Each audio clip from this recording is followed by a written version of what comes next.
기독교 진리의 특징은 예수 그리스도를 믿음으로 죄 사함을 받고 하나님의 말씀대로 사는 것이라고 할 수 있지요. 이것이 유대교의 입장에서는 굉장히 시시한 것이고 철학자 입장에서는 무식하게 보이는 그런 모습이기도 합니다. 그래서 더 잘 믿어보려고 유대교에 있는 할례를 가져와서 할례를 행하기도 하고 또 철학의 고상한 지식을 가져와서 기독교에 접목시키는 그런 일들이 일어났습니다. 오늘 이 요한 2서는 요한 1서가 쓰인 이후에 얼마 후에 기록된 편지입니다. 요한 2서의 특징은 요한 1서의 축소판이다 이렇게 말할 수가 있습니다. 그러니까 요한 1서의 핵심을 한 번 더 분명하게 언급하는 것이 요한 2서다 이렇게 보면 되겠지요. 1절을 보면 수신자와 발신자를 정확하게 이야기합니다. 여기서 나오는 장로는 사도 요한을 말하고 있습니다. 근데 특이한 게 뭐냐면 누구에게 보내는 편지냐?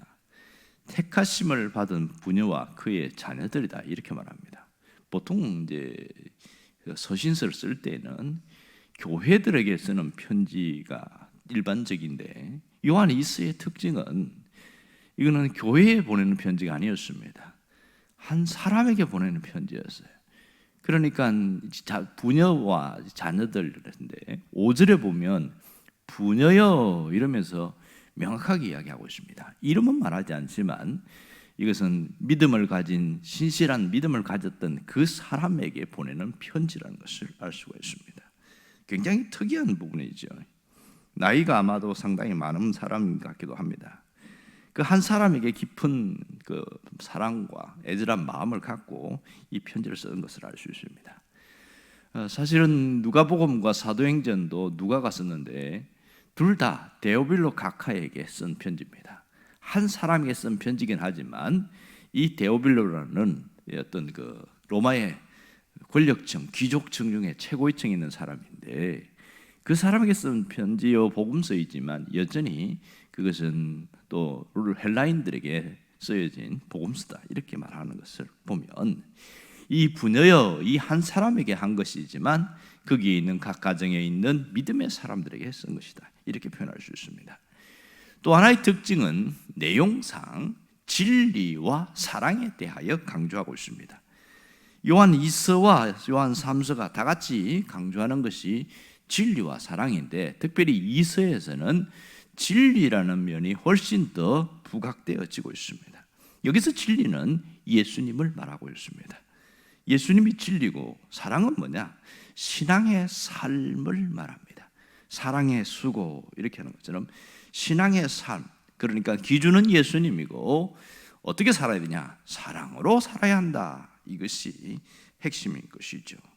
자, 여기 3절에 보면 똑같이 뚜렷하게 나오는 것이 예수 그리스도로부터 진리와 사랑 가운데 우리와 함께 있으리라 이렇게 말합니다. 4절에서도 사도 요한은 그 진리에 대한 이야기를 하면서 뭐라고 그러냐면 아버지께 받은 계명대로 진리를 행하는 자를 내가 보니 심히 기쁘도다 그런 얘기를 하고 있습니다. 다 여기서 아버지께 받은 계명에 대한 이야기를 하고 있어요. 이 계명은 바로 우리를 구원하기 위해서 주신 진리를 말하고 있습니다. 이 5절에서 내용을 보면 5절과 6절의 내용들은 이것이 요한 1서의 내용과 굉장히 흡사한 면이 많습니다. 부녀여 이렇게 부르면서 뭐라고 이야기하냐면 우리가 서로 사랑하자 이 얘기를 하고 있잖아요. 이 말씀이 어디 나옵니까? 요한 1서 3장 11절에 보면 똑같이 나옵니다. 서로 사랑할지니 이는 너희가 처음부터 들은 소식이라. 서로 사랑하자 하면서 하나님을 알고 하나님의 사건들이다 뭐 이런 처음부터 가진 것. 이 말은 또 요한일서 2장 7절에도 똑같이 나오고 있어요. 그리고 계명에 대한 이야기는 또 3장 23절에 우리에게 주신 그 계명대로 사랑할지니라. 그러니까 요한 1서의 내용이 똑같이 반복되어지고 있습니다. 결국은 진리이신 예수님을 기준으로 살아가는데 삶의 모습은 뭐냐? 사랑을 갖고 살아야 한다. 그 얘기를 먼저 강조를 하고 있습니다. 그러면 이 얘기를 하려고 요한 2서를 썼느냐? 사실은 그렇지 않아요. 그런 신앙을 가졌던 사람이라는 겁니다. 이 부녀라는 어떤 신실한 여인이. 그런데 진짜 하고자 하는 말씀 핵심은 7절에 있습니다. 7절에 보면 이런 얘기하고 있지요. 미혹하는 자가 세상에 많이 나왔나니 그리스도가 육체로 오심을 부인하는 이런 자가 있다. 이 얘기가 뭡니까? 바로 이 요한 2서를 쓴 목적인데 영지주의 때문에 썼다, 이런 얘기입니다. 예수님을 육체로 오는 것을 부인하는 영지주의는 요한 1서에 보면 2장과 4장에 두 번 언급되고 있거든요. 그것을 요한 2서에서 또 한 번 더 강조하고 있는 겁니다. 왜 그랬냐? 당시에 소아시아 전역에 퍼져 있는 이 영지주의는 교회와 그 믿는 성도들에게 치명타를 주었다는 것을 알 수 있습니다. 본래 이 분해라고 나오는 이 여인은 상당히 신실한 믿음을 가지고 교회에 헌신한 그런 사람이었는데 이 영지주의에 영향을 받은 거예요. 처음에는 영지주의가 교회 안으로 들어왔어요. 가만히 들어왔다가 오래 믿은 사람 중에서 복음을 희석시키고 그러면서 영지주의로 사상화시켜서 교회를 막 굉장히 심각하게 흔들어 놓았죠. 그래서 축출을 해버렸단 말이에요. 에베소 교회 같은 경우는 특히 더 심했고요. 그렇게 했더니 이 영지주의자들이 어디로 가냐? 그 각 가정으로 가는 거예요. 가정에 가서 안면이 있으니까 가서 이 얘기를 하면서 사실은 이게 진짜 진리다 이러면서 신앙을 흐트러 버리는 겁니다. 이게 굉장히 심각한 문제를 줘서 오늘 요한 2서를 쓸 수밖에 없었던 것이죠. 배경은 그렇습니다. 그리고 이 영지주의의 탄생의 근원이 어디냐면 철학에서 나왔어요. 그리스 철학에서 나왔는데 그리스 철학에 보면 이분법으로 육과 영을 명확하게 나누고 있습니다. 육체는 영혼을 가두는 감옥이다 이렇게 이야기합니다. 그래서 영혼에서 육체에서 탈출하게 될 때 그게 영생이다 이렇게 보는 것이 그리스 철학이거든요. 그것이 이제 신앙과 결부되면서 영지주의가 나오게 된 거예요. 이 영지주의는 우리 지금 신천지보다 파급력이 훨씬 강력했고 그것이 한 200년 이상을 계속 영향을 주어서 바른 교회가 교회답게 서지 못하게 하는 큰 흐트러 놓는 일들이 굉장히 많습니다. 자, 이 영지주의의 가장 뚜렷한 특징은 처음에는 예수님이 하나님이심을 부인했어요.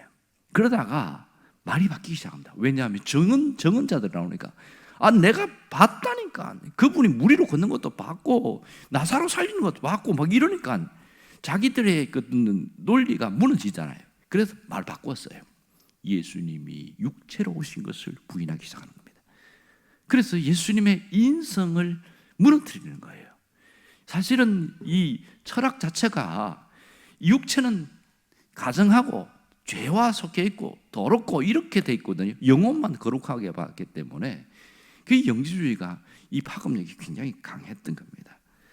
그런데 영지주의가 모르는 게 뭐냐 하면 우리의 몸이 하나님의 말씀에 순종하게 될 때 달라진다는 것을 몰랐어요. 이 영지주의자는 무조건 육체는 악하다고 보았지만 그러나 그 성령이 역사할 때에 그 육체를 통해서 하나님께 영광 돌린다는 것을 놓쳐버린 것이지요. 그게 영지주의가 실수한 겁니다. 이 영지주의의 가장 심각한 문제는 구원론을 흔들어 버렸습니다. 구원에 대한 것을 완전히 흔들어 놔서 신앙이 어린 자들은 그런가 하고, 왜냐하면 지식을 들고 철학을 들고 들어가면서 신앙으로 결부시키니까 그게 고상해 보이거든요. 그래서 많이 무너졌던 사람들이 굉장히 많습니다. 영지주의의 구원은 내가 하나님을 향하여 찾아가는 거예요. 지식을 통해서 하나님을 끊임없이 지식적인 탐구를 통해서 하나님을 찾아갔을 때에 비로소 구원을 얻게 되어지고 영생이 있다, 이런 얘기를 하는 겁니다. 그러니까 영지주의는 우리는 아직 구원받은 자가 아니고 이 육체를 벗어날 때 완전한 구원이 이루어진다, 비슷하게 보이거든요. 그런데 거기에 인간의 노력을 통해서 구원이 이루어지는 것이지 예수님이 뭘 하고 이게 아니라는 거예요. 우리가 지난 시간에 갈비주의 5대 교리 중에 하나가 불가항력적인 은혜라는 것을 알았습니다. 이게 구원과 연결된 이 교리인데 하나님의 은혜로 구원이 이루어지고 우리가 전적으로 믿음으로 받아들일 때에 비로소 구원받은 자로서 살게 되는 거예요. 이게 신앙인데 영지주의자들은 그렇게 이야기하지 않습니다. 내가 지식을 통해서 찾아갔을 때 비로소 구원이 이루어진다. 이걸 흔들어 놔버리니까 심각한 문제가 생기는 것이죠. 그리고 이들은 진정한 진리는 우리만 안다. 이단들의 특징이 있잖아요. 보면 그렇게 강조하다 보니까 영지주의자에게 배워야 진정한 구원에 이르게 되는 그런 사상을 퍼뜨렸던 겁니다. 하지만 우리는 성경을 통해서 영생을 알고 유일하신 하나님을 알게 되는 겁니다. 그래서 요한이 이 성경을 통해서 영생이 있다 이 얘기를 하는 이유는 바로 영지주의의 영향 때문에 그렇습니다. 이 영지주의의 영향을 받아들이면 어떻게 될까요? 8절을 보면 그 결과가 나타납니다.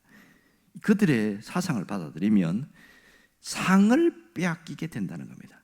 하나님의 상을 다 빼앗아가는 잘못된 신앙을 갖게 되어진다는 것이죠. 그러니까 그들은 몸으로는 아무것도 하지 않습니다. 그저 고상하게 수양을 하고 묵상하고 그래서 영적인 그런 어떤 초월 이런 데 집중하는 거예요. 그러니까 이성적 믿음을 갖거나 신비주의를 갖거나 이 두 갈래로 같이 가게 되는 겁니다. 몸은 아무것도 할 필요가 없는 거예요. 왜? 원래 악하기 때문에. 그래서 영만 거룩하다 이렇게 퍼뜨려 버리니까 굉장히 문제가 된 거죠. 더 심각한 것은 9절입니다. 9절에 보면 지나쳐 그리스도의 교훈 안에 거하지 아니하는 자는 무슨 말입니까? 그들은 하나님을 모시지 못하되 이 영지주의자의 교훈을 따르게 되어지면 믿으면 믿을수록 하나님과 멀어진다는 거예요. 하나님을 멀리하게 된다는 거예요. 이게 무슨 신앙이냐는 거예요. 믿으면 믿을수록 하나님과 가까워지는 게 신앙인데 영지주의의 그 교리를 따라가면 하나님과 점점 멀어지고 지식만 가득 찬 그런 사람이 되어버린다. 그런 사람들이 있습니다. 오늘 이 부녀여 할 때 이 사람이 그 가정에 이제 영지주의자가 오니까 일단은 받아들이는 거죠. 왜냐하면 그 당시 문화라는 게 나그네나 사람들이 오게 되어지면 무조건 환영하고 받아들이고 그렇게 뭐 음식도 대접하고 이게 관례예요. 그래야 우리가 말하면 뼈대 있는 가문입니다. 그렇게 그래야 사람들로부터 칭찬을 받고 그게 당시 문화였는데 그렇게 해서 그걸 이용한 거죠. 영지주의자들이 교회에서 떠난 이후에는 이제는 각 가정마다 다니면서 이런 짓을 하니까 신앙을 가졌던 사람들이 흔들려 버리는 거예요. 심각하게 흔들려 버리는 거예요. 이 문제를 수습하기 위해서 요한이 이 글을 썼습니다. 그래서 어떻게 해야 되냐? 이제 그들이 올 때에 끊어버리라는 거예요. 그들을 영접해서 뭐 식사도 제공하고 거기서 뭐 또 우리 식으로 하면 성경 펴놓고 가르치고 하는 거 절대로 그런 거 하면 안 된다. 그래서 아주 강력한 처방책을 내리는데 그게 바로 10절입니다. 누구든지 그 교훈을 가지지 않고 너희에게 나가거든. 그러니까 신앙, 우리 갖고 있는 신앙이 아닌 다른 걸 갖고 오면 그 집에 들이지도 말고 인사도 하지 말라. 아주 강력한 처방이죠. 그들 절대 받아들이면 안 된다. 그 당시 문화는 그 사람들을 받아들이고 하는 것이 사람들로부터 이 사람은 정말 교양이 있고 그리고 정말 신앙적이고 뭐 이렇게 인정하는. 그러나 이 영지주의는 안 된다. 11절에도 보면 그들과 인사하는 것조차도 심각한 문제가 있다. 아예 내쳐버리라. 아주 강하게 이야기를 하고 있습니다. 그래서 이단에 대해서는 아주 냉정하고 냉혹해야 된다. 그래야 내 신앙을 세울 수가 있다. 이 얘기를 하고 있습니다. 자, 정리해 보면 이 한 부녀여 이렇게 하는데 그와 그 가족들에게 이 편지를 쓰면서 오늘 보여주는 핵심 메시지가 뭐냐? 한 영혼에 대한 소중함입니다. 보통 우리가 교회만 귀하다 이렇게 생각하는데 사도 요한은 이 요한의 이서를 통해서 그 한 영혼을 다시 회복시키고 신앙 안으로 돌아오게 하기 위해서 먼저 편지를 보내고 그 다음에 12절부터 2절을 보면 내가 직접 다시 한번 또 방문하겠다 이렇게 이야기를 하면서 직접 가서 다시 한번 얘기를 하려고 한다는 겁니다. 그 한 영혼을 이렇게 세우려는 그 간절한 마음이 여기서 나타나고 있습니다. 또 하나는 내가 믿는 신앙을 분명히 하고 바른 진리 위에 굳게 서 있어야 하는 것, 그것이 요한이 이서를 통해서 우리에게 보여주는 메시지라고 할 수 있겠습니다. 그리고 이단에 대해서는 용납하지 말라는 거예요. 단호하게 대처하는 것. 철저하게 깨어있는 믿음 안에서 단호하게 대처하는 것, 이것이 가장 강력한 신앙이라는 겁니다. 이단에 대해서는 용납하면 절대로 안 된다. 그것이 오늘 요한일서에 주는 핵심 메시지라고 할 수 있습니다. 자, 우리가 잘 아는 얘기 하나 하고 마치겠습니다. 지금은 이제 컴퓨터를 하니까 별 영향은 없지만, 옛날에 돈을 감별을 하는 분들 있잖아요. 위조 지폐 이런 걸 찾을 때 그분들이 뭘 하냐면, 위조 지폐를 보고서 이 진짜인지 아닌지를 많이 보는 게 아니고, 처음부터 진짜 돈을 주고 계속 세게 만들어요. 계속. 그렇게 해서 어느 기간, 수령 기간이 끝나고 나면 그 수백 장 중에 위조 지폐 하나 딱 집어넣는답니다. 그래서 계속 세다가 익숙한 데서 뭔가가 이상한 게 들어왔잖아요. 탁 잡아낸다는 거예요. 그러면 또 하나를 더 집어넣는다. 그렇게 해서 위조 지폐를 감별하게 만든다는 거예요. 이게 우리 신앙과 굉장히 연결되어 있습니다. 내가 바른 복음과 바른 신앙의 기준에 꾸준히 서 있게 되어지면 이상한 사상이 들어오면 금방 안다는 겁니다.